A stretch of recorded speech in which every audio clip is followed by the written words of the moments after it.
It is worth reminding, Mr. Deputy Speaker, that the House that under the previous government, the GRA, instead of furthering its objectives, as spelled out in the law, developed an incestuous relationship with the gambling don. The GRA became a den of notorious agents at the service of the political masters. From 2015 to 2024, the GRA totally destroyed public confidence in the gambling and the horse racing industry. In fact, it literally decimated horse racing in Mauritius.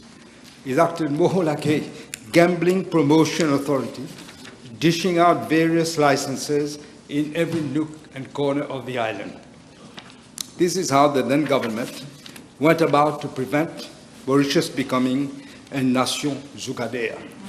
As they unashamedly said during the campaign of 2014 general elections. But when they came in office, they did exactly the opposite. Mr. Deputy Speaker, over the last decade, we witnessed a gradual decline in the horse racing industry. Lack of trust, allegations of race fixing, cases of doping, animal mistreatment, pitiful state of the race tracks, infrastructure and other amenities, including, if you remember, nails thrown on the racetrack before horses started running. And there was also a dramatic increase in the number of people attending the races at Champ de Mars. This situation was a direct consequence of the memes of the MSM government and its cronies. The Gambling Regulatory Authority, which was supposed to ensure that gambling is conducted in a fair and transparent manner, had in fact lamentably failed in its mission and objectives, as spelled out in the Gambling Regulatory Authority Act. How can the public forget how the mafia, through the proxies, like one David Bikari, concocted a Machiavellic plan to get rid of the proud historic legacy in the sports arena, that is the Mauritius Turf Club. The MTC, we should all remember, is believed to be the oldest horse racing club in the Southern Hemisphere. It is a happy coincidence, Mr. Deputy Speaker, that this bill is coming practically 230 years after the creation of the MTC on the 25th of June, 1812. The same Mr. Bikari, as I have already stated in the House, was also a special advisor to the then Prime Minister, Pravin Jagnnath, and he accumulated many other lucrative positions, such as board membership of not one, 6 state-owned enterprises. He was a board member and vice chairperson of the Gambling Authority, a regulatory authority. He was paid an amount of 3.3 million rupees by the GRA. Let me also remind the House who were the legal advisors retained by the GRA. The services of Mr. Ravi Yerigadu were retained from May 2014 to the end of 2024, and he was paid 4 million rupees, including a fixed monthly retaining fee of 46,000 rupees. The services of Mr. Krishnath Singh Uchubar, barrister at law, were retained from February 2022 to November 2024 as legal consultant. Additionally, he acted as the head of the horse racing division and was also the chairman of the horse racing committee. He was paid 4.6 million rupees, including a monthly salary of 130,000 rupees. If this, Mr. Deputy Speaker, is not a clear case of conflict of interest, then we should redefine what conflict of interest means. Furthermore, Mrs. Saya Ragabudu, attorney at law, whose services were retained from May 2019 to the end of 2024, was paid 1.4 million rupees. Let me also remind the House that in September 2014, I had set up a commission of inquiry on horse racing in Mauritius to look into serious allegations of corruption in horse racing and in connection with the gambling world. The commission was chaired by Mr. Parry, He was also assisted by Mr. Gunn and Mr. Scotney. A preliminary report was submitted in November 2014, just prior to the new general elections, which were held in December 2014. Surprisingly, after the elections, the preliminary report mysteriously disappeared. In fact, I had taken the precaution of asking the then President of the Republic, Mr. Kailash Prayag, to ensure that the new Prime Minister received the report, the preliminary report. He assured me that it was sent by dispatch rider and they had signed in the book at the PMO. Yet, the former Prime Minister said he never received the report. Never. The interim report was eventually tabled in the National Assembly more than 2 years later, in 2017, not by the MSM government, not by the Prime Minister, but by the then leader of the opposition, Xavier-Luc Duval. He produced that report. There had been no trace of the report anywhere. No wonder the Commission of Inquiry on Horse Racing conveniently disappeared from the then Prime Minister's office. In August 2021, Weekend newspaper managed to interview Mr. Ben Gunn, who is a sports integrity specialist, a former British Horse Racing Authority regulatory director, a former Gambling Commission commissioner, and a former police chief. I picked these people precisely because they had knowledge, they had integrity, and they knew how to do inquiries. Commenting on the weird disappearance of the report of the Commission on Inquiry on Horse Racing, Mr. Ben Gunn assured Weekend newspaper that he handed the final report accompanied by a letter directly to one Mr. Dave Pickering. The latter had told Mr. Gunn that the then Prime Minister, Sanu Jagannath, was too busy to receive him and Mr. Scotney. In his interview, Mr. Ben Gunn added, I quote, "The situation in the racing industry has worsened, and that's a real shame because it looks bad for the future of racing in Mauritius," unquote. That's when the MSM government came in power. This is what he said. He also stated, and let me quote, he said the finance bill of the MSM government in 2021 does not reflect neither the letter nor the spirit of the Paris report on horse racing in Mauritius, because it lacks the essential and fundamental elements of independence, unquote. Mr. Deputy Speaker, let me say a few words about the scheme that was put in place for an absolute control of the gambling industry with the clear objective of filling the war chest of the MSM. We knew the decision to abolish off-course booking was taken to favor a notorious bookmaker who was operating through remote control. This resulted in a substantial decrease in gambling revenue and job losses. In every country in the world, the revenue increases. In Mauritius, it decreased.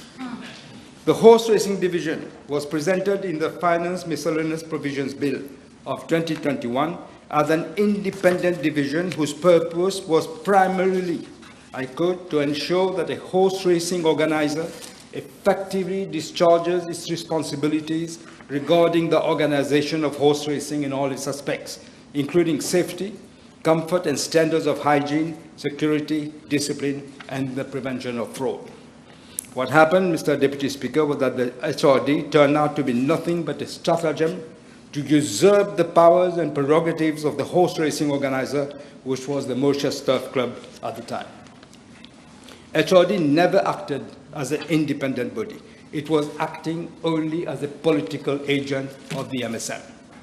Additionally, right from the moment that HRD had undertaken its operations, the stipendiary stewards have been subject to recurrent criticisms from the press and the public. Several anomalies were noticed by racing adepts in terms of how the races were read by the stewards and concerning the rationale behind decisions taken by them, which were often considered as being of a very, very questionable nature. Mr. Deputy Speaker, while the introduction of the personal management license was meant to be a laudable initiative on paper, it was in practice weaponized and used as a political tool to shoot down potential GRA licensees. or those who are already in possession of a license to coerce them to toe the line of the chief manipulator. They were told, either you do that or we take away your license. The Côte d'Or International Racecourse and Entertainment Complex, whose mandate was to uphold the overall infrastructure of the Champ de Mars, turned out to be nothing but a scheme to favor the horse racing mafia. It should be recalled how the Côte d'Or Entertainment Complex had leased the Champ de Mars to 2 horse racing organizations in 2022. The sharing of the racecourse was a disaster due to the absence of, there was no proper framework. We all remember how the racetrack, as I said, was sabotaged during the same year, just prior to the Maiden Cup. The Mauritian public at large and industry stakeholders in particular are looking up to the government to relaunch the horse racing activities in a fair and transparent manner. Only when there is a perception that races are clean, the foundations can be laid for sustainability and growth of the sector. The Mauritian public is expecting government, through the Gambling Regulatory Authority, to take strong actions to this effect. The Gambling Regulatory Authority Amendment Bill aims at revamping the horse racing industry in Mauritius. The bill focuses mainly on the following: reforming of the administrative setup of the Gambling Regulatory Authority, reviewing the regulatory control and licensing functions of the Gambling Regulatory Authority, restoring the responsibility for organizing racing activities of the horse racing organizer, and strengthening provisions regarding illegal betting, money laundering, and tax evasion. Mr. Deputy Speaker, for the Gambling Regulatory Authority to carry out its functions effectively and efficiently, it is important that the Gambling Regulatory Authority be restructured. Clauses 4 and 11 specifically set out the new administrative setup of the Gambling Regulatory Authority with 7 divisions. I must say, Mr. Speaker, we've circulated an amendment to clauses 11 and 12 to that effect. The Horse Racing Division is being renamed as the Horse Racing Integrity Division and will be responsible to protect the integrity of horse racing and ensure that horse racing is fair, clean, and free from corruption or malpractice. Clause 11, which we are amending, provides that the different divisions will be under the administrative control as we have amended, Mr. Deputy Speaker. Clause 5 redefines and strengthens the regulatory licensing, monitoring, and enforcement functions of the Gambling Regulatory Authority in relation to horse racing activities. The authority will be responsible to promote public confidence in the integrity through proper standards of conduct and competence, to ensure transparency and good governance, and ensure that the horse racing organizer effectively discharges his responsibilities. In addition, as provided in Clause 6 of the bill, the board will take over the functions of the Horse Racing Division, which was not independent, and will henceforth be responsible for the proper conduct of horse racing activities. The GRA will also set up and enforce standards for the board, enforce standards for race courses, enforce the rules of racing, issue rules, direction, and guidelines to ensure the implementation of anti-doping measures, amongst others. The Gambling Regulatory Authority Board will now be responsible for licensing or registering of trainers, also for assistant trainers, jockeys, apprentice jockeys, equine veterinarians, other horse racing professionals, stables, and equestrian centers. Clause 29 provides that the annual license fee to be paid by these categories of licensees ranges from 500 rupees to 15,000 rupees. Amendment is also being brought in Clause 20 to provide that these license holders with the Gambling Regulatory Authority will not be required to hold a personal management license. The Responsible Gambling and Capacity Building Fund under the Gambling Regulatory Authority Act aims at developing and implementing a responsible gambling program for the public and identifying and addressing the ills associated with the gambling industry. With a view to bringing greater synergy between the Gambling Regulatory Authority Board and the fund, clauses 9 and 10 provide that the fund will henceforth be administered by a responsible gambling board which will be constituted from members of the Gambling Regulatory Authority Board. The core functions of the horse racing organizer are being restored for the proper running of the horse racing activities. Thus, clauses 16 and 17 stipulate that the horse racing organizer will have the full responsibility for organizing racing activities, including preparing the rules of racing for approval by the Gambling Regulatory Authority, managing the racetracks, and ensuring the safety and proper management of the race events. The rules of racing will include features such as racing calendar, fixtures list, nominations, and race cards. And the horse racing organizer will be under the direction of the Gambling Regulatory Authority and not the horse racing division. Provision is also being made at clause 18 for the horse racing organizer to henceforth be the sole holder of a totalizer, that is pool betting, what we call pool betting, operator license. A totalizer operator may appoint agents to manage his totalizer activities with approval of the GRA. The annual license fee for an agent of the totalizer operator will be 500,000 rupees. The existing totalizer operators will be allowed to operate until the expiry of their license. With a view to combating illegal betting, money laundering, and tax evasion, the following amendments are being made. Leasing of horses has been used as the means for money laundering. We've seen people who had nothing to do with horse racing suddenly were owning a lot of horses. Now, to stop this practice, leasing of horses will be disallowed in Clause 2. Clause 19 reintroduces fixed odds betting on local races conducted by the bookmaker outside the racecourse to allow punters greater access to legal bookmakers. However, bookmaker will not be allowed to operate both at the racecourse and outside the racecourse. Clause 24 makes it mandatory for all bookmakers and totalizer operators, including those operating through remote communication, to issue serially numbered receipts upon bets being placed to prevent any fraudulent practices. Clause 26 makes provision for an increase in the penalty for failure to submit a return to the Mauritius Revenue Authority and pay taxes electronically from 5,000 to 50,000 rupees per month and up to a maximum of 500,000 instead of only 50,000.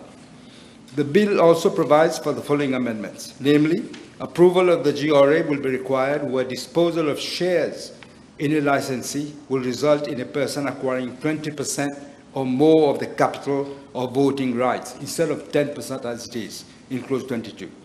Increase in the limit for cash transaction from 10,000 to 50,000 rupees between a stable owner, a stable manager, stable trainer, horse owner, or jockey in Clause 25.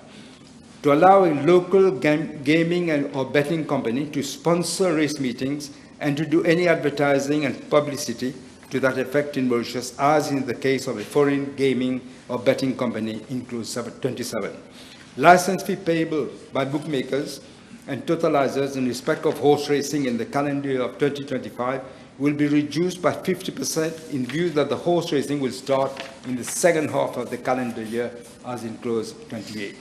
Consequential amendments to the State Lands Act regarding the vesting of the land at Champ de Mars to a corporation which may be a statutory body or government-owned company in Clause 31.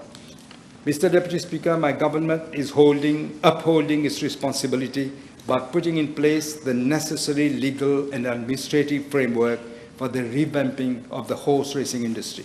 I'm confident that the measures that we are proposing will give a new boost to the sector, promote transparency, and protect the interests of the race-going public. It is now up to the stakeholders to play their part and ensure that horse racing sector develops in a transparent manner and regains its former place of pride. Mr. Deputy Speaker, I commend this bill to the House.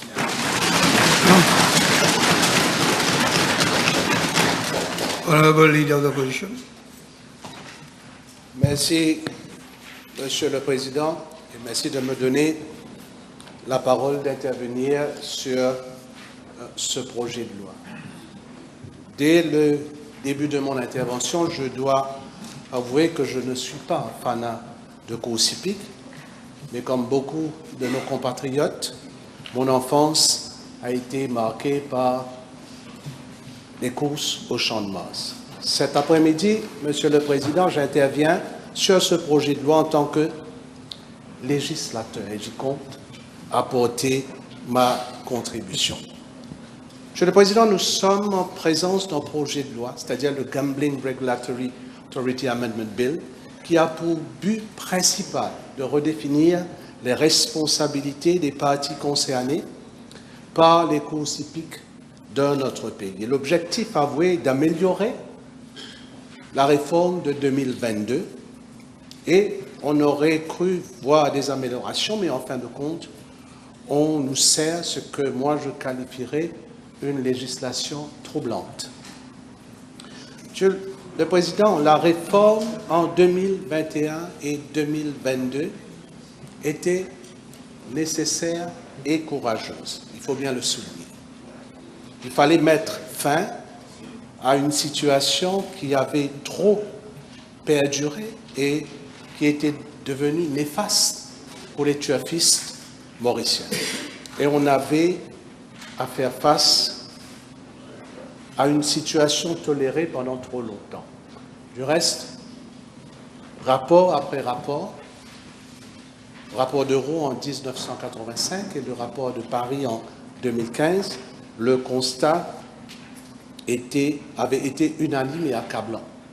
Du reste, l'institution de cette commission d'enquête menée par M. Paris était sous la mandature de l'actuel Premier ministre et qui, pour moi, confirme que la situation s'était grandement détériorée. Les courses hippiques à Maurice souffraient, Monsieur le Président, des pratiques illicites au détriment des turfistes qui étaient les plus grandes victimes. Et le rapport de la commission d'enquête sur les courses hippiques à Maurice, présidé par le Britannique Richard Perry, était accablant. Ce rapport, publié en mars 2015, constatait ceci, je cite, "The Commission judges that the integrity of horse racing in Mauritius is at an all-time low. There was a prima facie evidence that certain persons may have committed and continued to commit criminal offences against Section 146 of the Gambling Regulatory Act, and that there was maladministration bordering on institutional corruption that perpetuated an environment in which suspected criminal activity was allowed to flourish." Fin de citation, Monsieur le Président. Le rapport, comme je vous l'ai dit, parle de malversation, de conflits d'intérêts, de collusion et des clans mafieux, pour ne citer que cela. Des noms avaient même été mentionnés, ainsi que des courses truquées. L'organisateur des courses de l'époque, le Mauritius Turf Club, essuyait de sévères critiques pour des pratiques jugées répréhensibles dans le rapport. C'était la situation au Champ de Mars à cette époque, Monsieur le Président. Et les conclusions de la commission d'enquête confirmaient la situation décrite par un ancien président du Mauritius Turf Club, M. Jean-Michel Giraud, et dans une interview publiée dans l'Express du 3 août 2014, ce dernier disait, entre autres, et je cite, « Les courses sont dirigées par des mafias. Ces mafias n'ont jamais été aussi puissantes. Je n'exagère pas, quand l'épouse d'un jockey se retrouve avec le canon d'un pistolet sur la tempe et qu'on lui dit « Si ton mari gagne cette course, tu meurs ». Il me semble qu'on peut parler de mafia. Les parrains de la mafia, ils sont 2 ou 3, ils sont armés, ils sont dérelés au MTC et je n'irai pas plus loin. Et il continue. J'ai déjà reçu des menaces de mort au téléphone plusieurs fois. Et il fait mention, une fois, j'ai même appelé M. Béranger. Et il m'a dit, pars de chez toi tout de suite. Ces gens sont dangereux. Le Mauritius Turf Club ne fait plus son boulot. Fin de citation. Monsieur le Président, le gouvernement avait la responsabilité et le devoir d'implémenter les plus importantes recommandations de la commission d'enquête.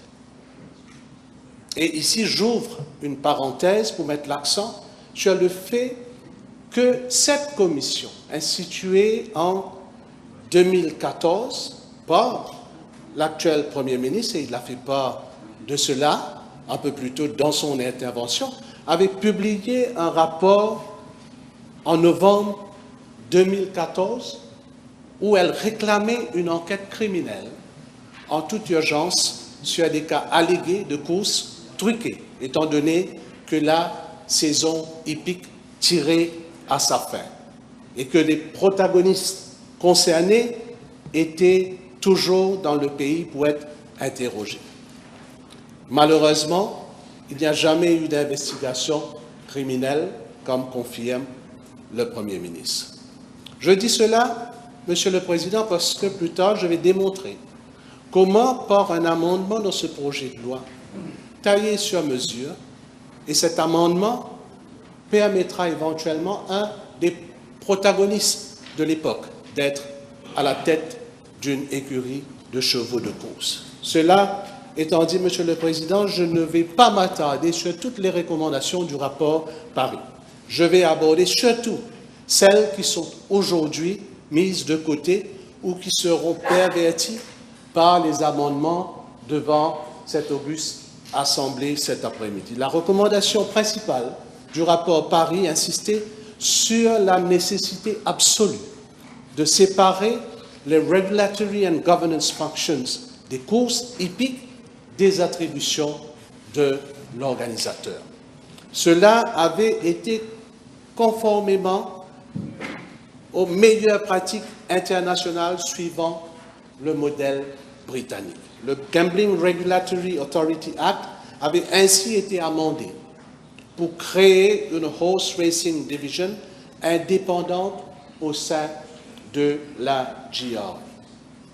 Malheureusement, Monsieur le Président, cette réforme cruciale et fondamentale pour l'avenir de l'industrie hippique n'a pas plu à l'unique organisateur de l'époque, en l'occurrence le Mauritius Turf Club. Mais je ne voudrais pas entrer dans toute cette saga de l'époque qui s'ensuivit, et finalement, il y a eu la décision du MTC de ne plus organiser des courses hippiques. L'essentiel, Monsieur le Président, à l'époque, était de mener à bien cette réforme. Des professionnels avaient été recrutés au sein de la Horse Racing Division, qui a pris sous sa responsabilité les fonctions régulatrices et gouvernance des courses hippiques à Maurice. Cela, Monsieur le Président, incluait le stewarding, l'élaboration des rules of racing et autres règlements, mais aussi la préparation des fixtures et des programmes de course, le benchmarking et le handicapping, entre autres. Cette division prenait le contrôle aussi d'antidopage et des services vétérinaires, et tout cela impliquait un budget annuel de l'ordre de 70 millions d'euros. Mais aujourd'hui, au lieu de consolider cette structure, fort de l'expérience acquise ces dernières années, les amendements proposés à la section, et là je me réfère à la section 4 de la GRA Act et la nouvelle section 32, clauses 3, 4 et 17 du projet de loi, redonnent à l'organisateur des courses hippiques certaines prérogatives qui relèvent de la réglementation et qui constituent le levier vital de l'intégrité des courses hippiques à Maurice. Alors, avec ce projet de loi, le gouvernement ouvre la voie, malheureusement, à des possibilités de collusion et, ce faisant, laisse les champs libres à des malversations. Il s'agit là, Monsieur le Président, d'un recul en arrière de près de 10 ans, à l'époque où l'actuel Premier ministre avait jugé bon de prendre le taureau par les cornes et de mettre de l'ordre dans l'industrie hippique et avait commandité cette commission d'enquête. Aujourd'hui, Monsieur le Président, on est en train d'effacer presque toutes les recommandations de ce même rapport Paris. Et j'ai cité plutôt les retombées de ce rapport accablant et ses conclusions. Et je peux dire que, malheureusement, nous retournons à la case départ et on est à se demander à qui va profiter le crime. Ce projet de loi remet en question non seulement le rapport, mais aussi l'indépendance des commissaires des courses, car c'est l'organisateur des courses, encore une fois, qui dictera les règles du jeu. Je me pose des questions aussi, Monsieur le Président, sur les dépenses additionnelles qui reviendront à la GRA et de facto aux contribuables. Le budget de 100 millions de roupies alloués à cette autorité risque de ne pas être suffisant. Pourquoi? J'ai appris que c'est, par exemple, la GRA qui financera les équipements de photo finish à la hauteur de presque 5 millions de roupies, lequel financement revenait toujours à l'organisateur des courses. Et cerise sur le gâteau, la GRA paiera des millions à l'organisateur, en l'occurrence une filiale du MTC, pour l'utilisation de la salle des commissaires, alors que l'organisateur a l'obligation de mettre de telles facilités gratuitement à la disposition des commissaires de course. Je parle sous la correction de l'Attorney General. Si je ne me trompe pas, je pense que le MTC réclame toujours des dommages d'1 milliard de roupies à l'État. Et j'espère qu'il va trouver une solution à cette affaire et qu'elle sera dans l'intérêt des contribuables. Monsieur le Président, je sais bien que de l'autre côté de la Chambre, un après l'autre, comme l'a fait le Premier ministre, ils vont nous sortir le nom d'une seule personne pour justifier les moyens. Mais ne soyons pas hypocrites, Monsieur le Président. Il y a toujours eu un lien entre le monde politique et le monde hippique. Ne venez pas nous faire croire qu'il existe une seule personne issue du monde hippique qui est impliquée dans la chose politique et associée à un seul parti politique, Monsieur le Président. Monsieur le Président, des réformes avaient été apportées comme la création de la Horse Racing Division pour assurer plus de transparence dans l'organisation des courses hippiques. Mais ce projet de loi, cet après-midi, remet tout sur le dos de la GRA, où siège actuellement, Monsieur le Président, un nominé politique qui, il n'y a pas longtemps, enfin, pas si longtemps de cela, animait un meeting politique vêtu de la casaque d'une écurie très connue à Maurice. Pour revenir, Monsieur le Président, aux amendements, la clause 18 du projet de loi va, je pense, créer un monopole. Il n'y aura qu'un seul opérateur de top et ce sera l'organisateur des courses. Cet opérateur, désigné par le gouvernement du jour, sera une filiale du MTC et provision est faite pour des agents de cet opérateur. Tout cela me paraît donc taillé, Monsieur le Président, sur mesure pour 2 opérateurs actuels qui sont connectés au MTC. Mais il y a plus grave que cela. Dans la configuration actuelle, les 3 opérateurs de TOT payaient à l'État des licensing fees annuels de 3,5 millions de roupies, soit un total de 10,5 millions de roupies. Dans la nouvelle configuration, l'État percevra 3,5 millions de roupies de l'unique opérateur. Et les autres auront à payer, les 2 autres auront à payer 500 000 roupies chacun, qui fait un total d'1 million, et pour éventuellement faire un total de 4,5 millions de roupies au lieu des 6 millions qui payaient à l'État. Monsieur le Président, j'en viens maintenant à l'amendement proposé à la section 101 de la loi, clause 23 du projet de loi.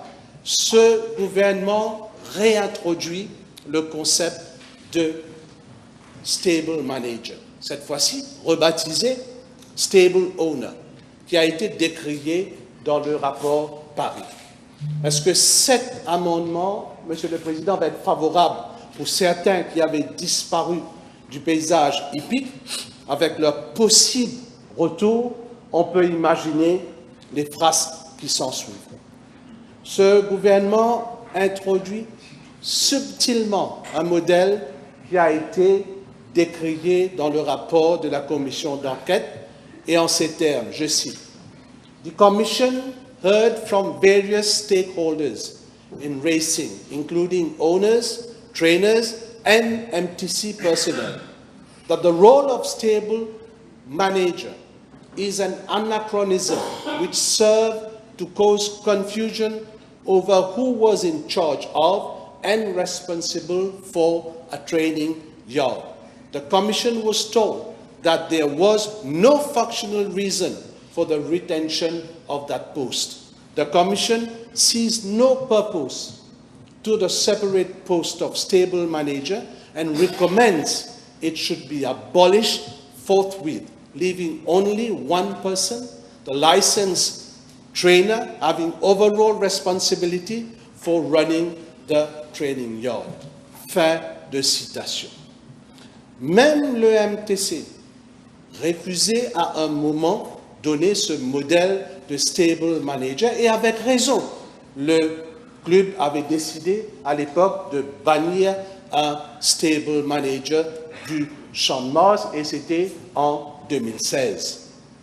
Celui-là même, Monsieur le Président, qui était principalement pointé du doigt dans les cas de courses truquées mentionnés dans le rapport de la commission d'enquête. Ce gouvernement trouve utile d'ignorer cette importante recommandation de la commission d'enquête. Qu'est-ce qui a pu motiver, Monsieur le Président, cette décision? Je laisse la Chambre, la population, tirer ses propres conclusions. Ce projet de loi, Monsieur le Président, est en train d'affaiblir le régime d'AML-CFT, mis en place pour combattre le blanchiment d'argent et prévenir que notre pays ne soit placé sur les listes grises ou noires. Est-ce qu'on est conscient qu'après les casinos, ce sont les courses hippiques qui seront ciblées lors des prochaines missions de Essamlag et FATEF, effectuant le monitoring de Maurice sur la question de blanchiment d'argent? Ce gouvernement s'est montré très frileux vis-à-vis des institutions financières internationales comme Moody's, le FMI, la Banque mondiale. Alors pourquoi prendre de tels risques dans ce projet de loi? And according, Mr. Deputy Speaker, sir, to the FATEF, et je cite, "The horse racing industry faces significant anti-money laundering and counter-terrorist financing risk, particularly due to the large sums of money involved, complex ownership structures, and international nature of the sport. A robust risk-based approach, including enhanced due diligence, transaction monitoring, and international cooperation, is essential to mitigate these risks and prevent the industry from being exploited for illicit purposes. The horse racing business can represent significant AML-CFT risks due to its potential for illicit financial activity. These risks stem from the large sums of money involved in betting, ownership, and sales of horses, as well as the international nature of the sport." Fin de citation. Alors qu'il faut serrer le vis sur le blanchiment d'argent et des paris illégaux qui créent une économie parallèle, on fait le contraire à travers ce projet de loi, Monsieur le Président. On retient également, Monsieur le Président, l'amendement proposé à la section 30 de la GRA Act, c'est-à-dire clause 15 du projet de loi, où la compagnie organisatrice des courses est exemptée de la condition existante où elle doit s'assurer que ses directeurs, managers et autres officiels soient fit and proper pour qu'elle puisse obtenir sa licence de horse racing organizer. C'est grave, Monsieur le Président, alors qu'il fallait renforcer le mécanisme pour s'assurer que les courses hippiques soient épargnées de personnages dont l'intégrité pourrait être questionnée. On dispense certains de l'obligation de prouver qu'ils sont sans reproche. Monsieur le Président, les courses hippiques, comme je l'ai souligné, dès le début de mon intervention, font partie intégrante de l'histoire de notre pays, et ça rejoint ce que le Premier ministre avait dit dans son intervention. Il est du devoir de chaque gouvernement de préserver cette industrie avec des lois responsables et justes. Vous allez sans doute décrier les mesures prises par l'ancien gouvernement, c'est normal. Nous étions dans une situation où il fallait implémenter les recommandations d'un rapport commandité par l'actuel Premier ministre lui-même. Mais nous nous étions heurtés au refus de l'unique organisateur des courses hippiques à Maurice à assumer ses responsabilités. Au-delà des turfistes, des parieurs, des écuries et des propriétaires de chevaux, il ne faut pas négliger le fait qu'il existe tout un écosystème, Monsieur le Président, qui gravite autour de l'organisation des courses hippiques à Maurice. Les employés des écuries, les bookmakers, mais aussi les petites et moyennes entreprises qui assurent la vente de nourriture et de boissons au Champ de Mars pendant les journées des courses. L'État aujourd'hui l'État aujourd'hui investit massivement pour la relance des courses à Maurice. Mais qui va encaisser les frais de location des commerçants? Une question à se poser. Rien pour les caisses de l'État, alors que vous dites que les caisses sont vides. C'est vide pour les contribuables, mais vous donnez tous les privilèges financiers à un club privé, Monsieur le Président. Il est du devoir d'un gouvernement de défendre l'intérêt de toute personne qui vit de cette industrie et de continuer à améliorer le cadre légal existant. Le gouvernement a dû faire marche arrière sur plusieurs décisions prises récemment dans le cadre du budget et j'espère que ce sera le cas aussi dans ce contexte précis. J'en ai terminé, Monsieur le Président. Honorable Oakley, you have the floor for 15 minutes. Thank you, Mr. Deputy Speaker, sir. Je me demande si je vais commencer par réfuter ce que le leader de l'opposition a commencé ou je vais commencer par mon discours. Je vais être un peu plus sage, je commence avec le mien. Mr. Deputy Speaker, sir, I rise today in support of the Gambling Regulatory Authority Amendment Bill 2025, a bill which mainly and at its heart is about restoring trust in one of the nation's oldest passions, horse racing. This is not merely a technical amendment or a routine legal tweak. This bill is the culmination of years of introspection. It speaks to a journey we began in 2007 when we created the GRA to bring order to the gambling and betting. It speaks to hard truths we faced in 2015 when a commission of inquiry, the Paris Commission, laid bare the flaws in how we oversaw horse racing. And it speaks to the commitment of this government, and indeed this House, to act decisively so that the thrill of race day is once again matched by confidence in the integrity of the sport. Mr. Deputy Speaker, sir, Mauritius's horse racing is nearly 2 centuries old. Generations of Mauritians have grown up with thundering hooves on a Saturday afternoon, the cheers of the crowd, the debates over which horse is best. Our turf has produced legends in the saddle and on the training yards. But over time, we also saw shadows lengthen over this industry. Rumors of les courses truquées, fixed races, began to surface more frequently than winners in a photo finish. Horse racing fans started to wonder if only people winning were a corrupt few operating behind the scenes. In July 2014, such was the public disquiet that a commission of inquiry was appointed. Its findings were sobering.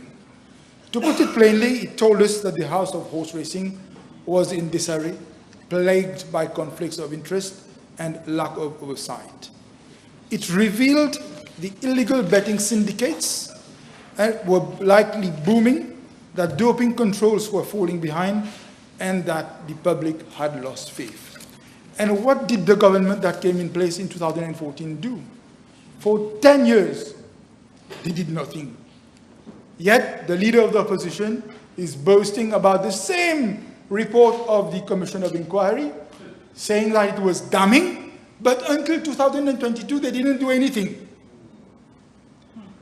The bill before us is the latest stride in a reform process that is fundamentally changing horse racing in Mauritius for the better. Through this bill, we are institutionalizing what should be obvious, that in sports, as in governance, integrity is everything. This bill bolsters the structures, making sure that the personnel have had no recent ties to the industry they regulate, that they answer only to the rule of law and professional standards. It fine-tunes procedures so that decisions, whether it's licensing a jockey or sanctioning a trainer, are made without fear or favor. I want to emphasize, Mr. Deputy Speaker, sir, that this bill and the broader reforms are not anti-industry.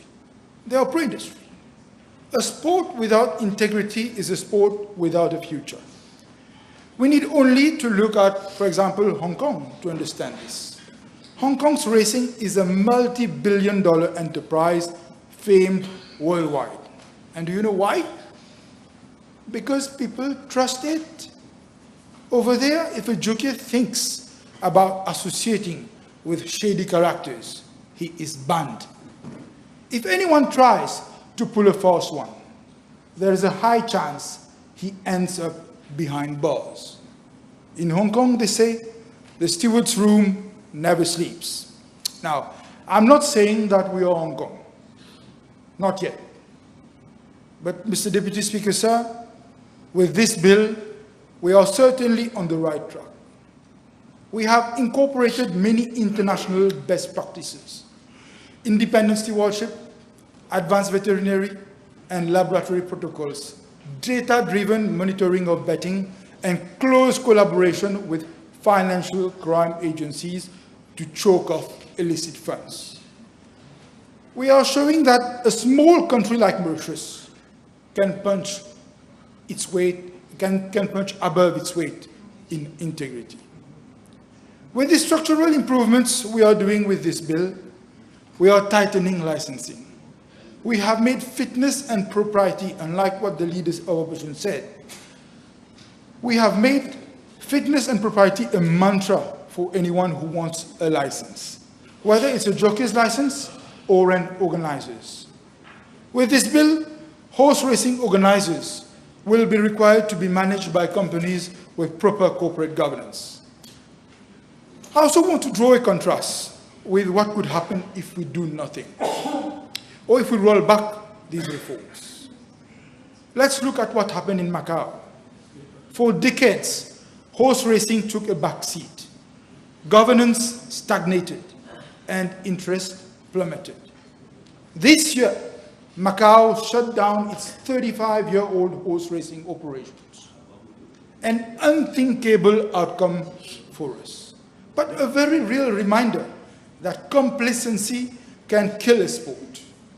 We refuse to let that happen in Mauritius. Horse racing is just not an economic activity here. It's part of our DNA. And just as DNA defines the core of an organism, integrity must define the core of our racing. One cannot talk about horse racing without mentioning the public, the men and women who flock to Champ de Mars or gather locally to watch the races. They are as much stakeholders as owners and jockeys. To the racing public, I say, your voices have been heard. You demanded cleaner races. We are delivering exactly that. Continue to hold us to account.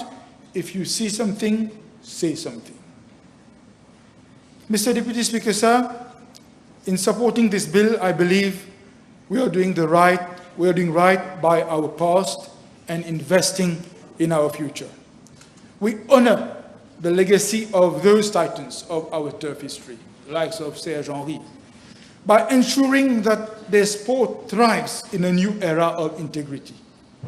Most importantly, we honor the trust of the people who expect us to lead in building institutions that are upright and strong. Horse racing in Mauritius should never have been a partisan matter. It's not bien commun, and I hope it continues. Let Mauritius set an example that even in the domain often dismissed as rife with vice, we can establish virtue. That even in gambling and racing, we can demonstrate good governance that others might learn from. Integrity in horse racing is really a reflection of integrity in society. By winning this race for integrity, we signal that Mauritius will settle for nothing less in any field. The finish line in this effort is not a single moment, but an ongoing commitment, a commitment that I'm confident we shall uphold. Mr. Deputy Speaker, sir, let us not pretend we arrived here without scars. This bill comes not in isolation, but in the shadow of a near collapse, one that many here recall with unease. Not so long ago, under the stewardship of the former Minister of Finance, questions were rightly raised in this very House. The then leader of opposition, Dr. Arvind Bulel, Honorable Dr. Arvind Bulel, stood and asked, who are the true gatekeepers of our horse racing legacy, and who benefits from looking the other way? The minister unfortunately chose to duck rather than confront. He wrapped statistics around silence. He refused to answer directly whether remote betting systems were being connected live to the MRA. He avoided naming names, but the truth was already galloping ahead of him. Everyone knew who was the blue-eyed boy. Everyone knew which connected operator was allowed to roam freely across the regulatory paddocks, untouched, unchallenged, and emboldened. The result? Not just a scandal, but an attempted assassination, not of a man, but of an institution.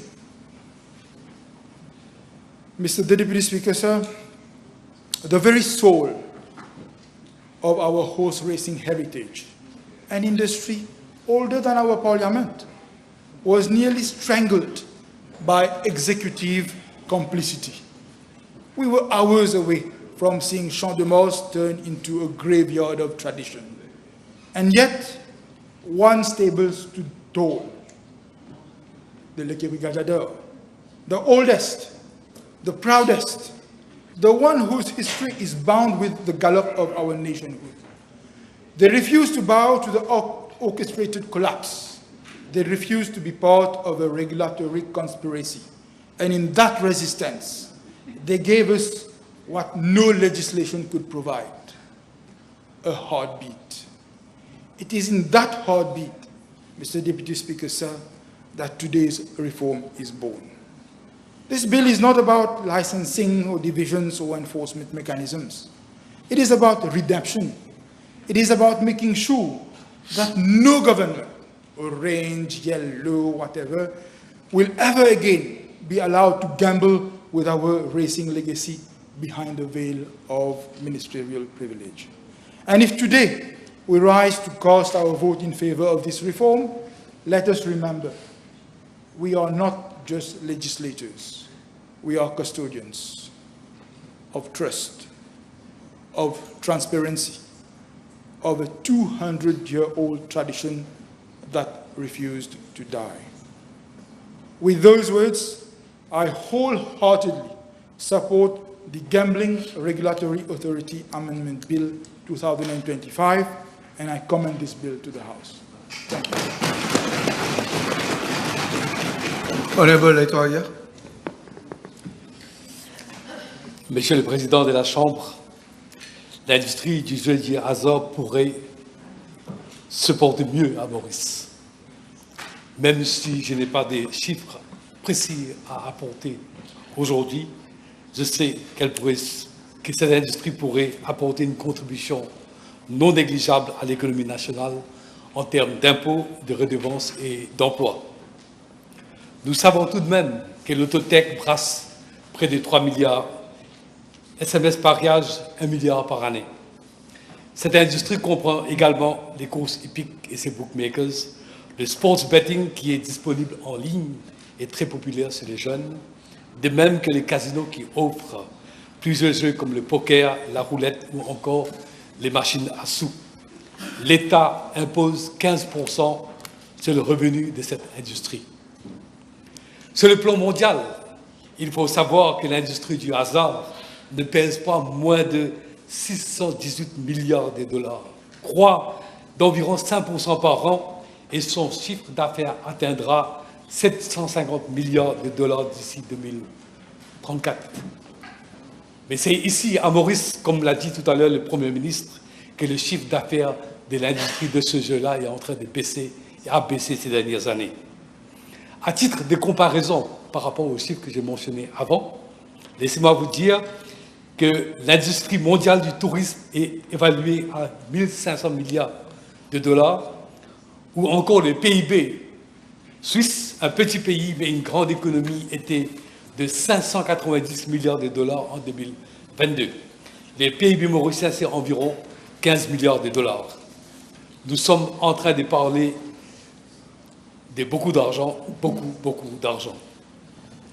En présentant la Gambling Regulatory Authority Amendment Bill, le Premier ministre a expliqué les enjeux généraux et mis l'accent sur la nécessité de devoir de tourner la page d'une période sombre de l'histoire de l'industrie de jeux à Maurice.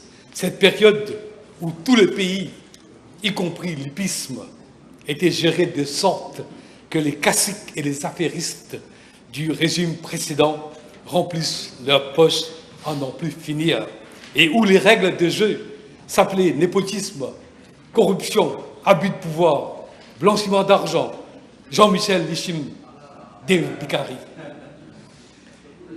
Est-ce qu'une commission d'enquête ne s'impose pas pour voir comment ces personnes et d'autres ont amassé leur fortune durant ces dernières années? La question est posée. Monsieur le vice-président de la Chambre, c'est une véritable écurie d'Augias qui nécessite aujourd'hui un remède de cheval pour un nettoyage de fond en comble. Je soutiens donc les amendements proposés à The Gambling Regulatory Authority Bill, dont l'objectif principal consiste à remettre de l'ordre dans l'ensemble de l'industrie de jeu. Dans l'immédiat, le cheval de bataille consiste à remettre l'industrie hippique sur de nouvelles bases.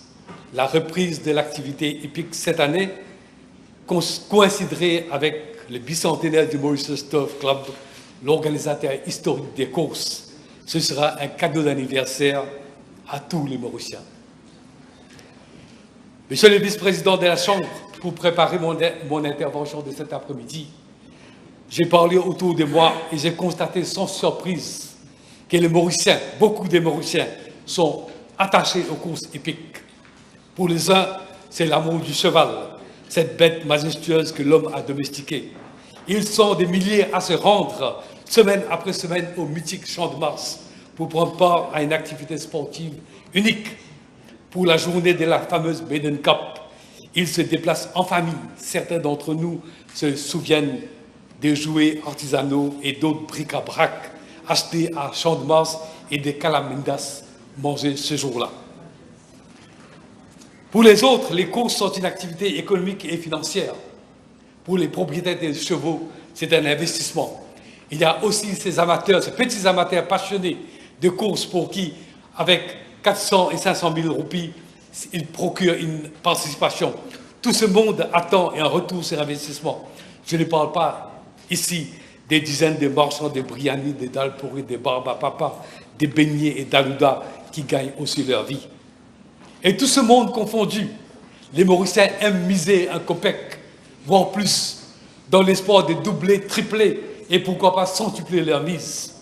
Personnellement, je n'ai jamais fait de paris et donc je ne fais pas partie de ces 100% des gagnants qui ont joué. Mais je connais beaucoup de petits parieurs, tristounés un jour, un peu heureux un autre jour. Monsieur le vice-président de la Chambre, tant mieux pour ceux qui ont gagné.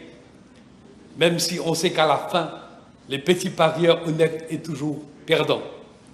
Mon propos ici concerne plutôt ceux qui n'ont pas gagné, mais tout perdu. Gagner et perdre, c'est la règle du jeu, mais il y a ceux qui perdent plus que leur mise. Ils vont jusqu'à perdre leur salaire, leurs biens, leur dignité et parfois même leur vie. C'est en cette toile de fond que je salue la section 111A du projet d'amendement en discussion. Elle introduit un Responsible Gambling and Capacity Fund. C'est nouveau, c'est innovateur. Ce programme financera des programmes de conscientisation sur les risques liés au jeu du hasard. En effet, le jeu du hasard, bien que divertissant pour certains, présente des dangers significatifs, notamment l'addiction. Le jeu peut créer une telle dépendance que le joueur se met à jouer de façon compulsive. Le jeu peut entraîner des pertes financières importantes, menant à l'endettement, à la pauvreté, à des difficultés financières pour soi-même et pour sa famille. Je suis en train de parler peut-être pour une poignée de personnes, mais n'oublions pas que la maladie, l'addiction peut être contagieuse. C'est dans ces contextes-là, monsieur le vice-président de la Chambre, que ce fonds est utile. Il serait très utile aussi que le fonds mette en place un mécanisme pour identifier en amont les personnes qui se dirigent vers l'addiction, les traiter et stopper la descente aux enfers. En instituant une division spécifique aux courses hippiques, l'État reconnaît qu'elle requiert une plus grande attention. L'article C entend « Ensure that horse racing is fair, clean and free from corruption or malpractice ». L'article E parle de « Promote the welfare and the leisure of the race-going public ». Monsieur le vice-président, le plus souvent, ce sont les personnes ayant de bas revenus, parfois désespérées, qui prennent des risques disproportionnés. On connaît des personnes qui, après une journée passée à Champ de Mars, n'ont plus d'argent pour payer les tickets d'autobus pour rentrer chez eux. On connaît d'autres qui s'endettent pour aller jouer. Un épicier m'a raconté avoir noté que l'un de ses clients diminuait systématiquement ses achats, son ration hebdomadaire, au profit de toujours un peu plus de loto. L'article 2 de la section 11A, qui prévoit justement ce fonds du gambling du GRA, demande d'identifier et de traiter tous les maux liés au jeu du hasard. Ce ne sera pas une tâche facile, mais cette loi jette les jalons pour parvenir à des jeux responsables. La clause suivante évoque capacity building. Une police des jeux pourrait combattre les paris illégaux si courants dans nos villes et nos villages. Monsieur le vice-président, il faut effectivement promouvoir l'idée de jouer de manière responsable, notamment en évitant de jouer pour se refaire après sa perte. N'oublions pas qu'il n'est pas facile, qu'il ne sera jamais facile de détecter le joueur addicté lorsque ces derniers jouent dans le pénombre, dans les chambres de jeux online. Monsieur le vice-président, vous vous souviendriez, on a parlé tout à l'heure, ou pas, d'une période où on nous traitait des nations zougadaires. Je n'irai jamais jusque-là, ce serait une insulte à notre intelligence collective. En revanche, et sans aucune intention de m'ériger en gardien du temple de la morale, et en conclusion, je dirais que la mise sur pied de ce fonds pour promouvoir un jeu du hasard responsable arrive à point nommé. Parce que malgré tout, l'appât du gain facile ou l'envie de mettre fin à son désespoir financier en misant ses derniers sous ou encore la tentation de la vénalité peuvent nous conduire à une dérive irréparable. Il était donc temps d'agir. Merci. Thank you. Honorable Minister Boulel. Thank you very much, Mr. Deputy Speaker. Mr. Deputy Speaker, I feel sorry for the leader of the opposition who had no choice but to pay heed to his master's voice. And he has been desperately trying to be in defense of the indefensible.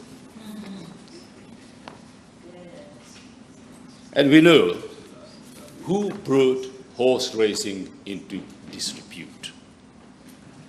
I will call it the Mac Mafia. And Mac Mafia encouraged by a government which was desperate because it was a corrupt and filthy government and who had one choice: to make money. And the gentleman who has refused to drop the name on the radio stated openly that he was the advisor of the then Prime Minister. And he made a hefty contribution of more than 12 million rupees. And that's what we call the petty cash. As to the hefty sum that was contributed, it's from here to eternity. Galore, huge sum. Now you want to know the reasons as to why they had to sideline the Mauritius Turf Club. And the leader of the opposition has stated that we are bringing this bill as if at our own leisure. It's a bill that has been, amendments to the bill have been well thought of and well crafted by the Attorney General's office. And there is a clear objective of the bill moved by the Prime Minister to revamp horse racing activities. And this is a bill which is transparent, which is not occult, and transparency rule the waves. And with the amendments to the Gambling Regulatory Authority, the powers and responsibilities of the horse racing organizer are finally being restored. And the GRA will have its own enforcement team to investigate cases of illegal betting. One has to put a question, and a very simple question. Why is it that the GRA, under the previous regime, did not have this power? And it was not an unfettered power, but the power to make sure that illegal activities would not be allowed. There is no place for illegal activities aided and abetted by the previous regime. Mr. Deputy Speaker, the bill makes provision to reintroduce off-course bookmaking on local races. We have to ask the question, who had the monopoly or stronghold, if not GMLS, the blue-eyed boy of the MSM? And he has a stronghold on anything and everything that relates to activities of horse racing. But then, who had the courage come with to enlist the services of people who are well endowed in horse racing to say that it's high time to sort out a mess, if ever the mess was prevailing. In September 2014, we were in power, and the Prime Minister told Commissioner Parry and his assessors, loud and clear, to be ruthless, to be tough, and nobody should be spared. But unfortunately, we left government in December 2014. But then, are we surprised that none of the 23 recommendations made by the Commission of Inquiry had been implemented by the decadent, filthy regime of the NSM? And who dared to initiate the reform? Prime Minister and this government. We are initiating the reform. And on the 14th September 2014, Prime Minister's office announced the creation of the Commission of Inquiry on Horse Racing in Mauritius. As has been stated by the Prime Minister, the then President of the Republic appointed Commissioner Richard Parry to chair the inquiry with 2 other assessors. But a copy of the interim report of the executive summary was submitted, and it made good reading. And I put the question, why did the MSM do nothing about it? And a copy of the findings of the report was submitted not only once, not only twice, but 3 times to the office of the then Prime Minister, Sani Rujagnat. The first time by President Kailash Bryan to Prime Minister Sani Rujagnat at Le Réduit, as was stated by Prime Minister. And another copy was dispatched by the President's office to the office of the Prime Minister Sani Rujagnat. But who took the report? It was taken by Special Advisor of the then Prime Minister, Mr. Pikari. And what was the undertaking given by the then Prime Minister on the 24th of February 2015 in a question? I don't know whether the question was put by our friend, who is now leader of the opposition. I think you put the question. And what was the reply? What was the reply? They were going to fight mafia that has brought horse racing into disrepute. It's mafia laughing at mafia. And what a big laugh. A laughing stock indeed. The 23 recommendations were dumped in their political dustbin, and they did nothing. MTC was sidelined to favor mafia, and as from 2015, the mafia mob has ruled horse racing. And this is a fact, and this is reality. And the government, under the stewardship of our Prime Minister, is all out to clean the stables. And the amendments to the Gambling Regulatory Authority are long overdue. The recommendations of the Parry report are being implemented. There are some who would argue that there should have been a racing authority, as Gambling Regulatory Authority has wide power. But the law is an ass, and if further amendment has to be brought, it will be done. Under our government, transparency and accountability is the practice. The board has competent persons. Chairperson does not overrule. Like under the previous government, it was not only the chairperson only, but it was the deputy chairperson who overruled, because he was at the beck and call of GMLS. The palms were greased with dirty, stinking money.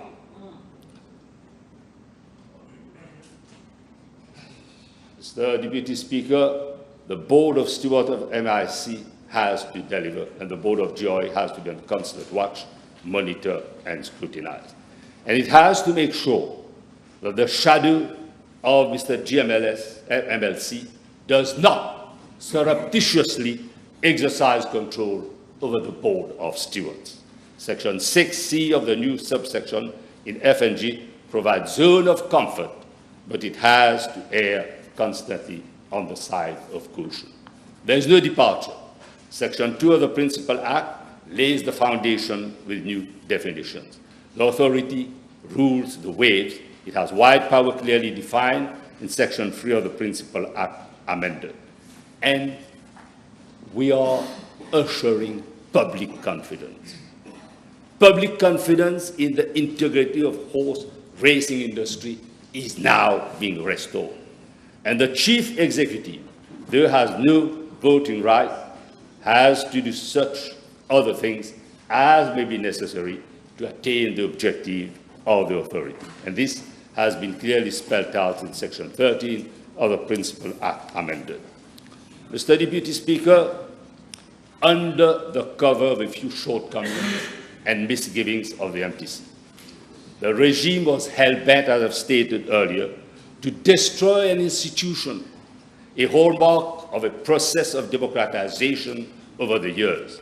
The agenda was to bankrupt MTC and to efface racing industry in Mauritius, which was 200 years old.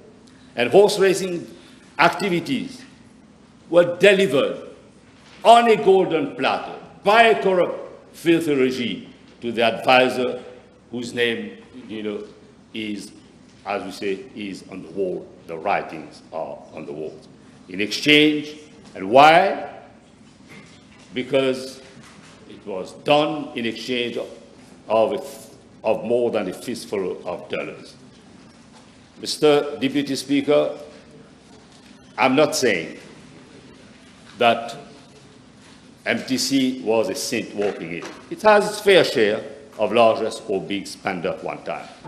But horse racing, has been stated by your friend, is a place of leisure first and foremost, and safety should be sovereign. The GR Act was introduced in 2007 under the Labour-led government to bring transparency and accountability in horse racing.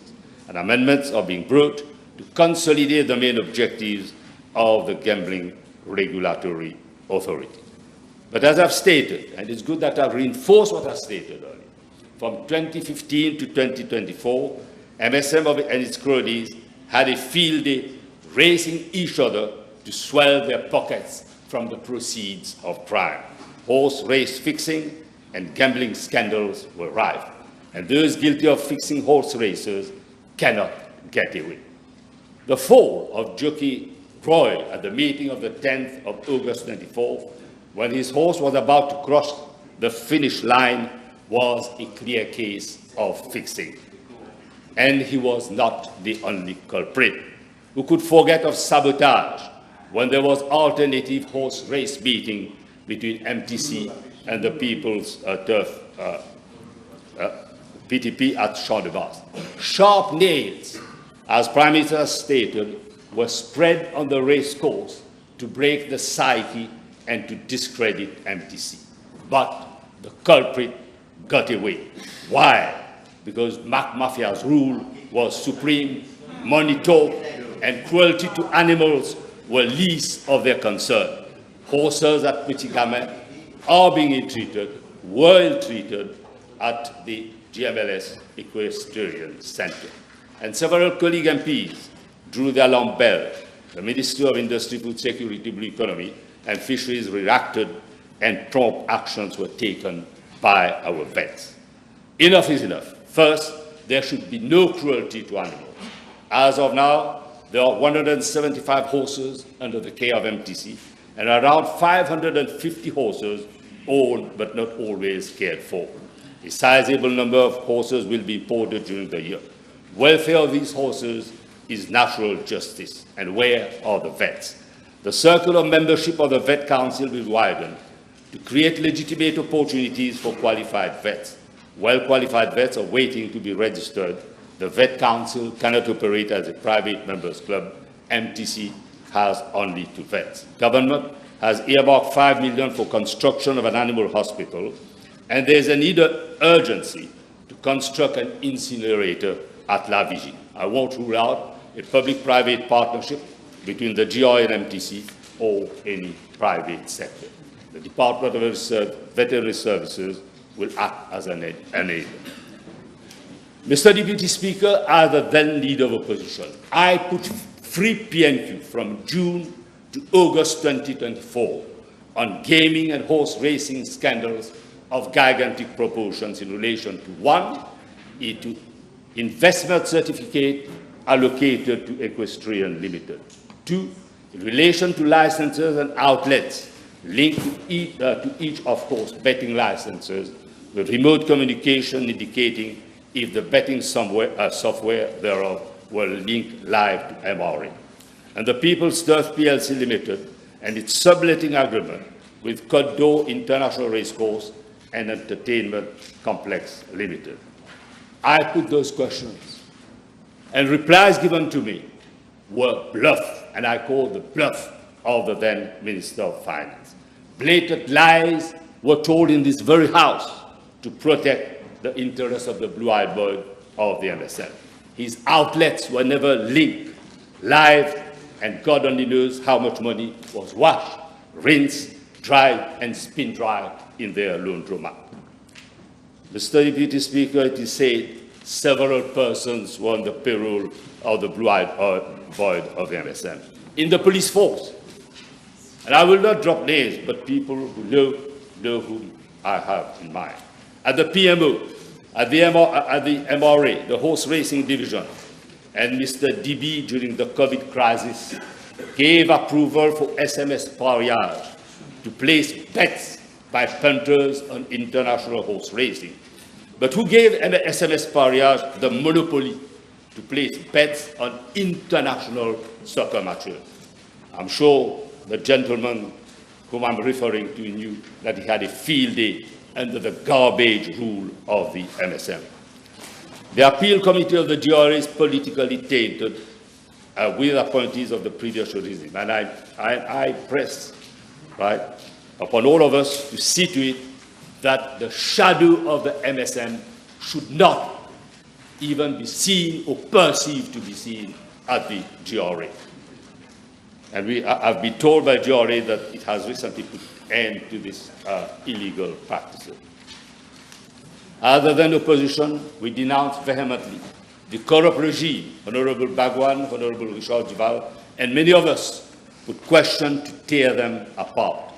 As of now, we are yet to know who threw nails on the racecourse to maim our beautiful horses.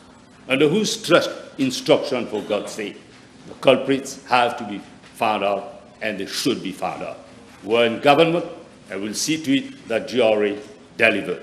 It has a well-qualified CEO, and the board has to ensure integrity of horse racing and transparency of betting.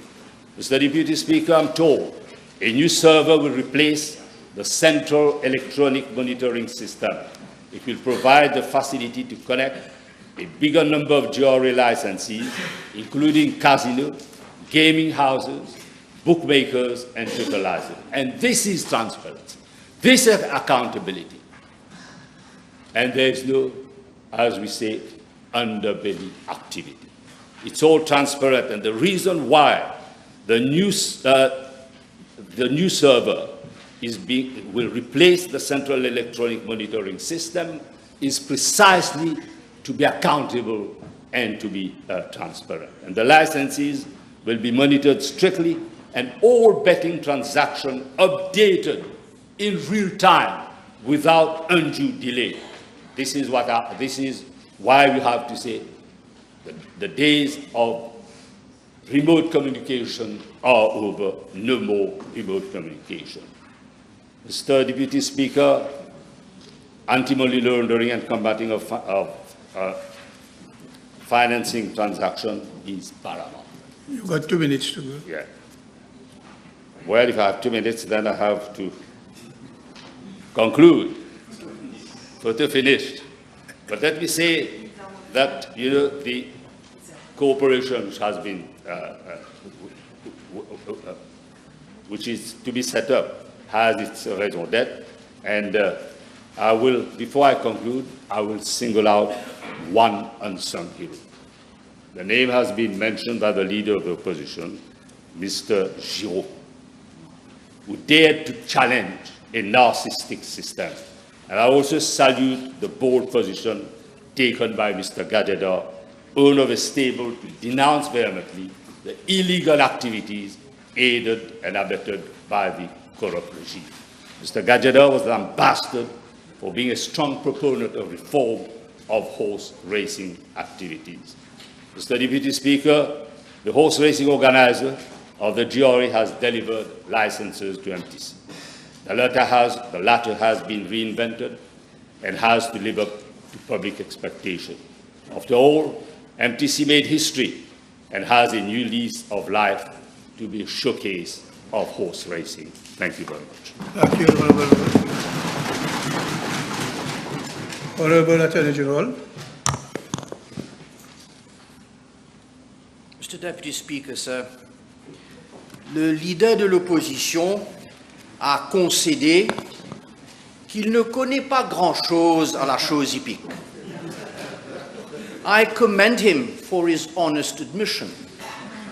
Ceci étant, j'ai été donc estomaqué d'entendre le leader de l'opposition oser faire le procès de ce gouvernement et du Mauritius Turf Club.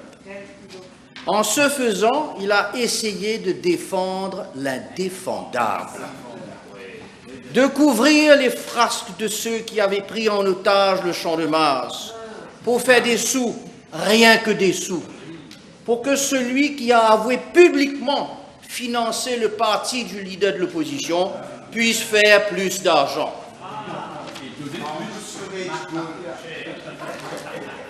Le leader de l'opposition a essayé de faire une distinction entre stable manager, stable owner, en disant qu'il y avait de la confusion. Laissez-moi conforter le leader de l'opposition. Clairement, la loi lui a échappé parce que c'est l'entraîneur et l'entraîneur seulement qui est responsable de ses chevaux et de son écurie. Et le leader de l'opposition ne nous a pas dit pourquoi le fameux PTP a quitté le Champ de Mars en octobre 2024 si tout était si rose sous le soleil de Port-Louis. Pourquoi l'Aquarec du MSM a laissé filer le PTP et laissé le Champ de Mars dans un état lamentable? Les questions, monsieur le leader de l'opposition, ce sont des questions que vous n'avez pas répondues. Deputy Speaker, sir, before we turn to the details of what this bill does, restoring horse racing to its former glory in Mauritius, it is worth remembering the desolate landscape left behind by the then all-powerful gambling mogul, aided and abetted, as said by my colleague, the Minister of Agro, by a complacent board of the GRA whose directing mind was none other than the well-remunerated senior advisor of the then Prime Minister. In 2022, on the eve of the racing season, the then racing organizer was saddled with an extraordinary list of conditions to comply with by the GRA to obtain its license. The Mauritius Turf Club dared to voice its opposition to that course of action. The result was an on-the-spot arrival of a competitor. The Champ de Mars was then shared over a year. And that came after 2021, where the public could not attend races for reasons that are quite extraordinary over the whole year, and all bookies could not operate, and the only one who could operate fixed odds betting was SMS Payas, a monopolistic situation of a betting operator which was condoned by the then GRA. So, Deputy Speaker, the revenue of a horse racing organizer stems from betting primarily, and when betting is reduced, there is obviously less money to be obtained. After a 2020 season hampered by COVID, and an even worse 2021 season, the financial status of the then horse racing organizer was desperate. The conditions imposed in 2022, along with the sharing of the racecourse, when all the off-season maintenance had already been incurred by the historic horse racing organizer, were all calculated to bring the latter to its knees. And the one to reap the reward was the gambling mogul, He became the all-powerful master of horse racing. And in 2023, when the MTC decided to say enough was enough, he enjoyed the fruits of a complete state capture of the horse racing industry. And all this was possible by the very many amendments brought by the previous government from 2014 to 2024. The GRA's operating arm, the HRD, the Horse Racing Division, became a political tool, and we thus had a state within a state. The HRD of the GRA was in fact running the show. We thus had in our law a regulator within a regulator. We were left with a sport, a passion for most Mauritians, which had become only a shadow of its former glory, and this 210 years after the MTC was born to federate all Mauritians. All manner of tradition had been swept aside, and the mantra was, as I said earlier on, money, money, and always money. The sport of kings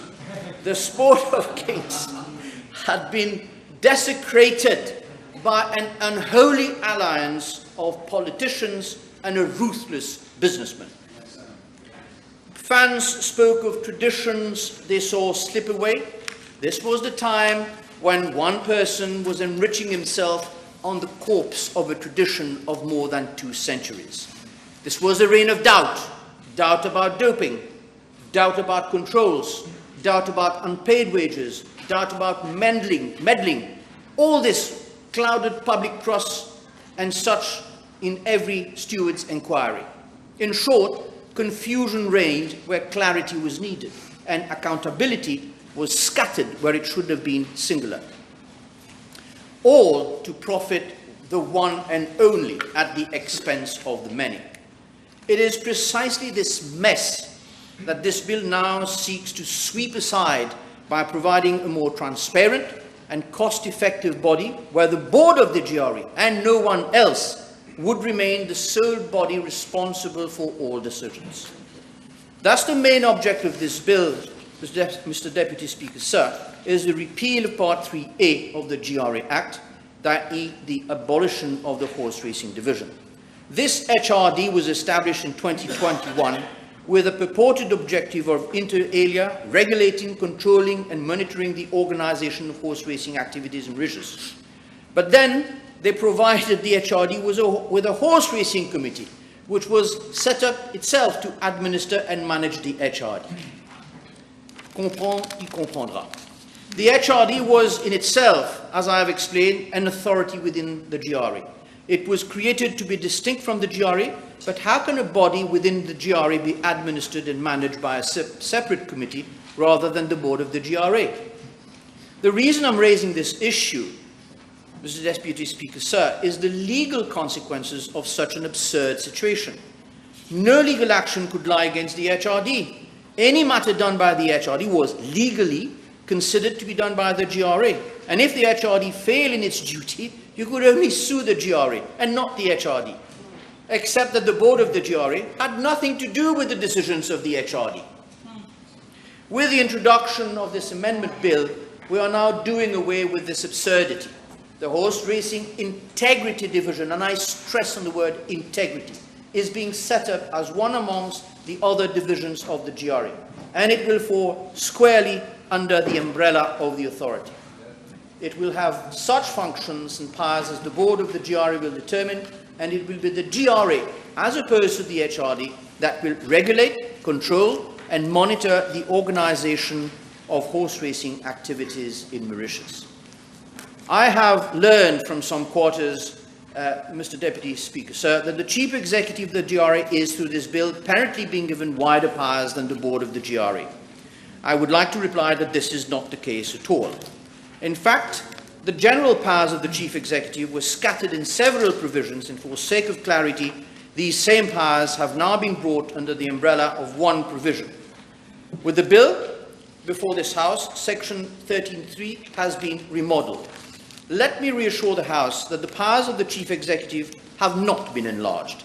inasmuch as the Chief Executive remains the head of the authority for administrative and operational matters, and at any rate will have to abide by any policy decision taken by the board of the GRA.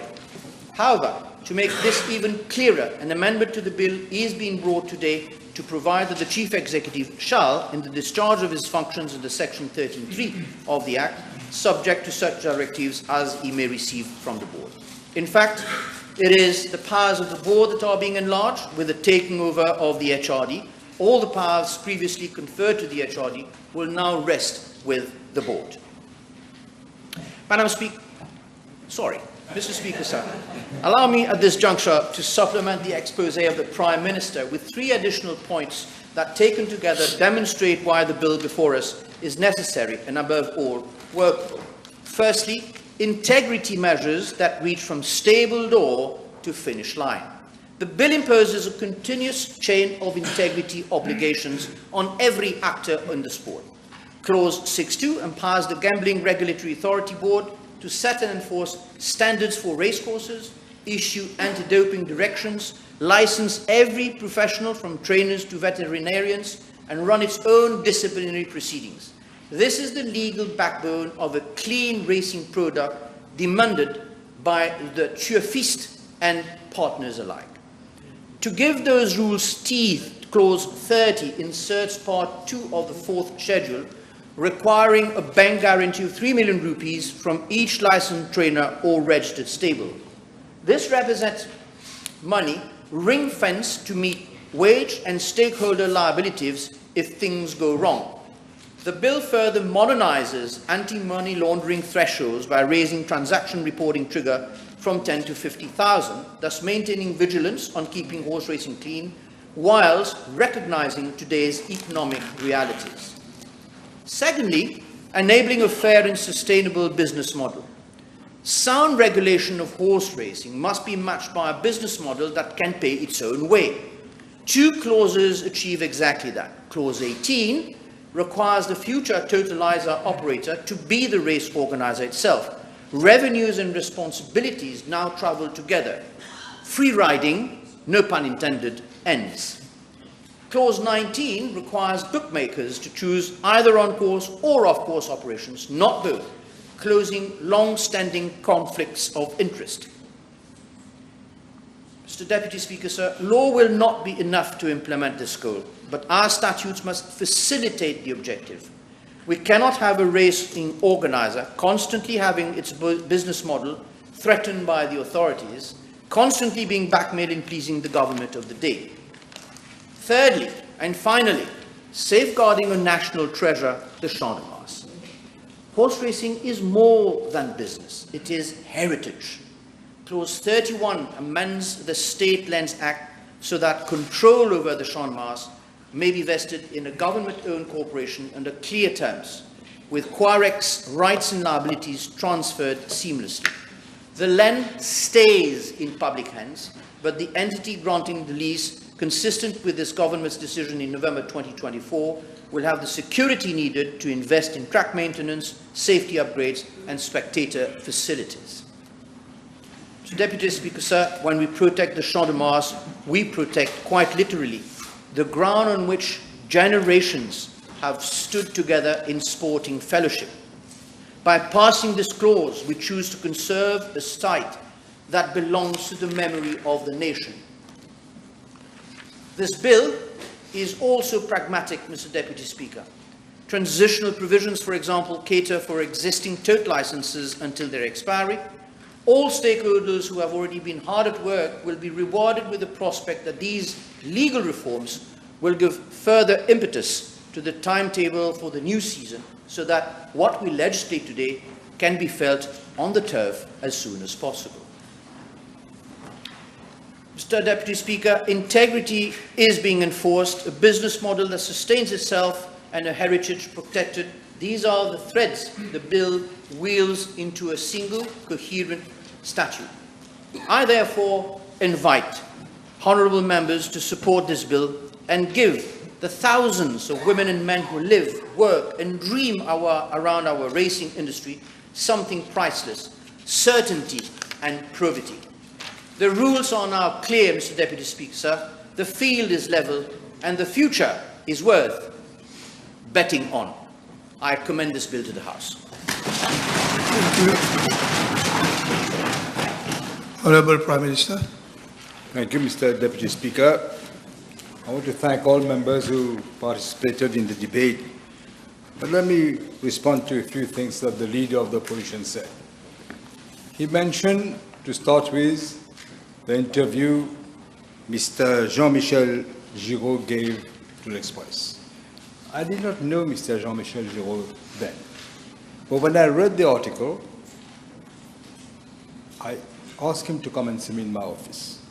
And I asked him whether what he said in the interview, can he expand on it? And if it was true, I said to him, then we'll have to institute an inquiry, because it reveals so many things. In fact, I should congratulate Mr. Giraud, whom I didn't know, as I said, to have had the courage to give that interview in the Express in spite of threats that he told me he got. And this is what triggered my decision to have a commission of inquiry by 3 British well-known people who know about turf in racing, horse racing in the UK. Mr. Barry, Mr. Gunn, and Mr. Scotney. And then the leader of the opposition said, but the report was made, but there was no conviction. But of course there was no conviction, because the MSM came to power and hid that report in a drawer. The report never came out. I said just now, when the new government was sworn in, I made it a point. I was telling my good friend, the Deputy Prime Minister, he was the leader of the opposition. There was an article which appeared in both Weekend and Express. And knowing him, he was leader of the opposition, I knew a question would come. And in my mind, I said, we must make sure that the new Prime Minister at the time, Samuel Jangat, got the report. So I rang the President at the time, Mr. Carlos Prayak. I told him, can you make sure, have you given the report, and make sure that the new Prime Minister got the report in his hand, because there will be a question, maybe a PNQ. I don't want him to answer that he never saw the report. And I can tell you, Mr. Deputy Speaker, the former President ensured that the report was sent to the PMO. I said in my speech, Mr. Samuel Jangat refused to see him, he said he had no time, and it is Mr. Bikari who got the report. The PMO got the report. But when, as I thought it would happen, the leader of the opposition then asked a question. The former Prime Minister stood up and said, report? What report? I never got any report. A lie. It was a blatant lie. The report was hidden, closed, in a drawer. That is why nobody was convicted then. Nothing happened because of this. And ask yourself the question, and he said, Aki, I'm trying to see what he exactly, Aki a profité ces crimes. Well, let me tell him. Let me repeat. Apart from the money that they got from racing to finance their campaign, we know that as well. War chest. Apart from that, the petit copain, Mr. Bikari, who also sat on 6 state-owned enterprises, was also board member and vice chairperson of the gambling authority, the regulatory authority. And he got how much? 3.3 million rupees. À qui profite le crime? Voilà les noms.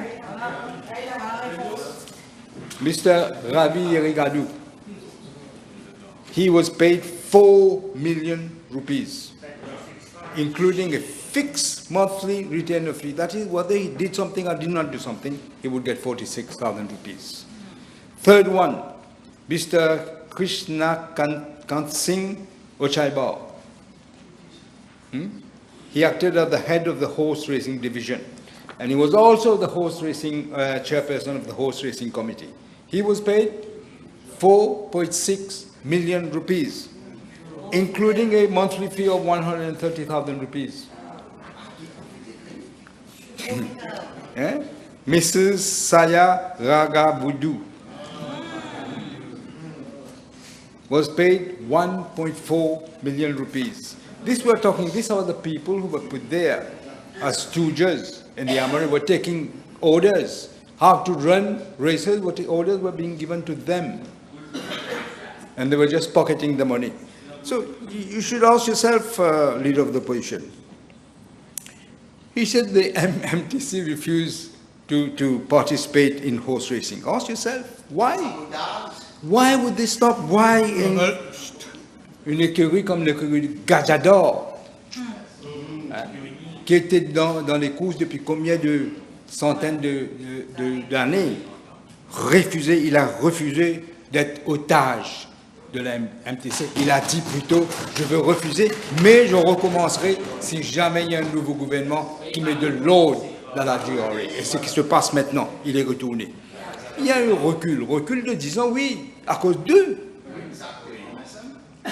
C'est comme le leader, le député Prime Minister disait, c'est le monde à l'envers. C'est le monde à l'envers. Ils osent aujourd'hui venir donner des leçons. Eux qui ont comme si démoli la MTC. Eux viennent donner des leçons. Mais je crois que le attorney général a bien expliqué, et avec les des petits amendements qu'on amène pour assurer que tout se passe dans la transparence. Je remercie les membres pour leur contribution. Merci.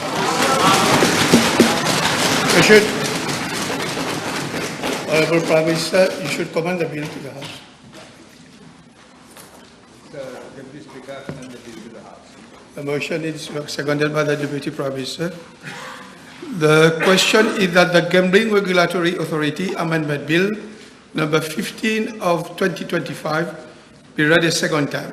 Those in favor say aye. Aye. Those against say no. The ayes have it.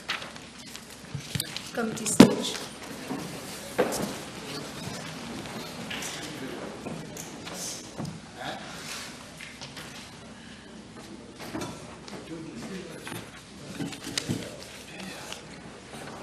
Resume your seat, please.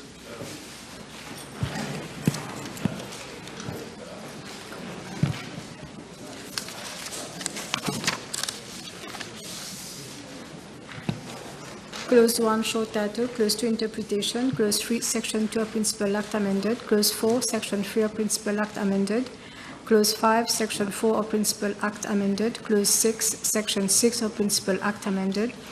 Clause 7, Section 7 of Principal Act amended. Clause 8, new Sections 8A and 8B inserted in Principal Act. Clause 9, Section 11A of Principal Act amended. Clause 10, Section 11B of Principal Act amended. The question is that clauses 1 to 10 stand parts of the bill. Those in favor say aye. Aye. Those against say no. The ayes have it. Clause 11, Section 13 of Principal Act amended. Yeah, Mr. Deputy Speaker, I move that Clause 11 be amended as per the amendment circulated. The question is that Clause 11 be amended as per amendments circulated. Those in favor say aye. Aye. Those against say no. The ayes have it. The question is that Clause 11 as amended stands part of the bill. Those in favor say aye. Aye. Those against say no. The ayes have it. Clause 12, new Section 13A inserted in Principal Act. Mr. Deputy Speaker, I move that Clause 12 be amended as per the amendment circulated. The question is that Clause 12 be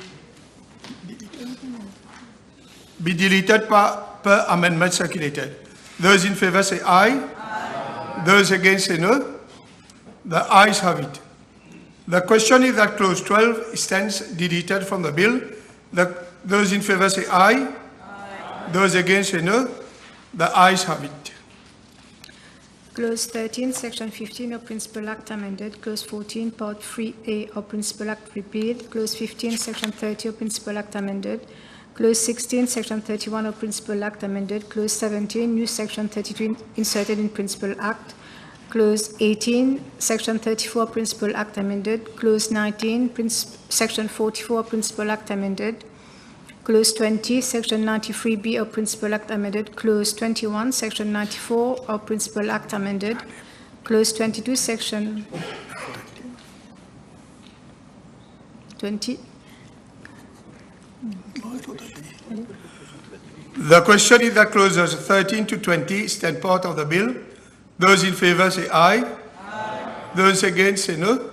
The ayes have it. Clause 21. Clause 21, Section 94, Principal Act amended. Clause 22, Section 94C of Principal Act amended. Clause 23, Section 101 of Principal Act amended. Clause 24, Section 105 of Principal Act amended. Clause 25, Section 113B of Principal Act amended. Clause 26, Section 117 of Principal Act amended. Clause 27, Section 156 of Principal Act amended.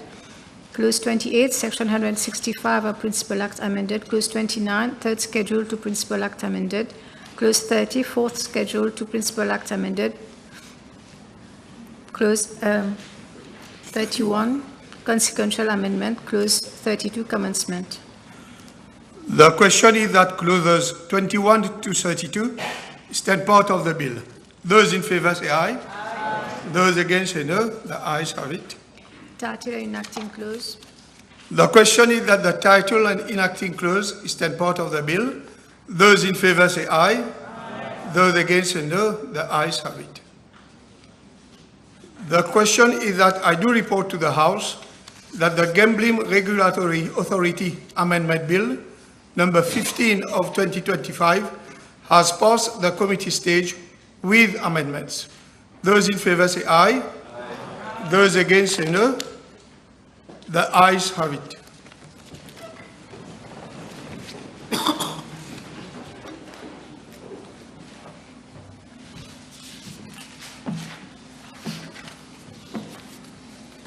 Be seated. Honorable members, I have to report to the House that the Gambling Regulatory Authority Amendment Bill, number 15 of 2025, has passed the committee stage with amendments. Third reading. Honorable Prime Minister. Mr. Deputy Speaker, I beg to move that the Gambling Regulatory Authority Amendment Bill number 15 of 2025 be read a third time and passed. Seconded. Honorable Deputy Prime Minister. The question is that the Gambling Regulatory Authority Amendment Bill number 15 of 2025 be read the third time and passed. Those in favor say aye. Aye. Those against say no. The ayes have it. Honorable Prime Minister. Mr. Deputy Speaker, I beg to move for the adjournment of the House to Tuesday, the 8th of July, 2025 at 11:30 a.m. Seconded. Deputy Prime Minister. The House is then adjourned.